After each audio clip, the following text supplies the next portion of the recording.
Hello friends, welcome back to Melina kitchen. இன்றைக்கி நம்ம மெலினா கிச்சனில் ஒரு பர்ஃபெக்டான கத்திரிக்காய் வறுவல் எப்படி பண்ணுறதுன்னு தான் பார்க்க போகிறோம். வாங்க இந்த ரெசிபி எப்படி பண்ணுறதுன்னு பார்க்கலாம். நான் இன்றைக்கி 200 கிராம்ஸ் கத்திரிக்காயை இது போல் நீள்வாக்கில் கட் பண்ணி எடுத்து தண்ணியில் போட்டு வச்சுருக்கேன். ஏன்னா நீங்கள் தண்ணியில் போடாமல் இருந்தீங்கன்னா கத்திரிக்காய் ஒரு மாதிரி கலர் சேஞ்ச் ஆயிரும். அதனால் தண்ணியில் போட்டு வச்சுக்கோங்க. அடுத்ததாக ஒரு பேனில் 2 டேபிள் ஸ்பூன் ஆயில் சூடானதும் 1/4 டீஸ்பூன் ஜீரகம், 1/4 டீஸ்பூன் சோம்பு, ஒரு கொத்து கருவேப்பிலை, 7லிருந்து 8 பல்லு பூண்டு, இந்த ரெசிபிக்கு தேவையான அளவு உப்பு சேர்த்து நல்லா கலந்து விட்டுக்கலாம்.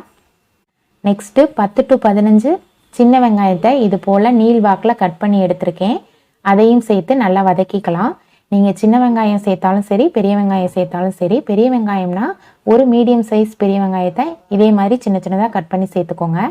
சின்ன வெங்காயம் சேர்த்தா டேஸ்ட் இன்னும் அதிகமாக இருக்கும். அதனால் நான் சின்ன வெங்காயம் சேர்த்துருக்கேன்.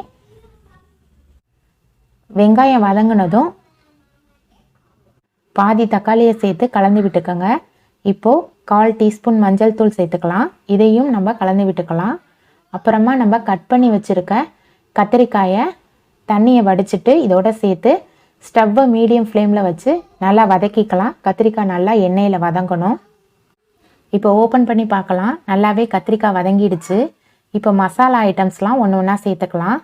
ஃபஸ்ட்டு 1 டீஸ்பூன் வறுத்து பொடி பண்ண மசாலா பவுடர். இது நான் வீட்டிலே ரெடி பண்ணது. உங்களுக்கு தேவைன்னா கமெண்ட் பாக்ஸில் கமெண்ட் பண்ணுங்கள், நான் ஷேர் பண்ணுறேன். Next 1 teaspoon chicken masala. அடுத்ததாக 1 டீஸ்பூன் கரம் மசாலா சேர்த்து நல்லா கலந்து விட்டுக்கோங்க. கத்திரிக்காயை கலந்து விடும்போது உடையாமல் கலந்து விடுங்க.